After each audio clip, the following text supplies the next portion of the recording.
მოგესალმებით, ჩემო კარგებო, დღეს არის მე-5 დღე ჩემი შიმშილობის, შიმშილობა მხოლოდ წყალზე.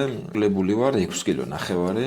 თავს გრძნობ ძალიან იდეალურად, ძალიან შრომადებადი იყო დღევანდელი დღე და კარგი სეანსებით ჩავატარე. როგორც ვთქვით, 7 დღე მაქვს დაგეგმილი შიმშილობა და ვფიქრობ, რომ მერვე დღეს უკვე დავიწყო გამოსვლას. ანახეთ, როგორ უნდა გამოვიდეთ ადამიანი დიდხნიანი შიმშილობიდან. ზოგი სხვადასხვანაირად გამოდის, მაგრამ ყოველ შემთხვევაში პრინციპი არის იქ სულ რამოდენიმე 1-2 პრინციპია, რომელიც დასაცავი აუცილებლად და დანარჩენი არაფერი განსაკუთრებული იქ არ არის და ვფიქრობ, რომ შემდეგ ჩემი მომავალი შიმშილობა იქნება ორკვირიანი. შემდეგ აშკარად დიდი რეზულტატი იქნება ვიდრე ერთკვირიან შიმშილებასთან დაკავშირებით. ასე რომ გამოიწერეთ გვერდი, ადევნეთ თვალყური, რა მოხდება, როგორ მოხდება და გაიგებთ თუ რა პლუსები აქვს შიმშილობას და რა საინტერესო პროცესები ხდება ჩვენს ორგანიზმში.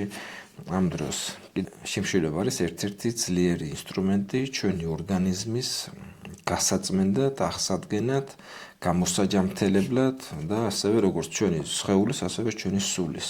და ეს არის ყველაფერი ღმერთისგან ბოძებული. თქვენს თუ ამ სიტუაციაში გაერკვევით, თავარია გაერკვეთ კარგად და შემდეგ უკვე თქვენს მიჰყვეთ ამ ყველაფერს იქნება იდეალური. როგორც გითხარით, ერთდღიანი და ორდღიანი აბსოლუტურად ყველა შეუძლია. და ამას თუ მიიღებთ როგორც ცხოვრების წესი, იქნება იდეალური ვარიანტი.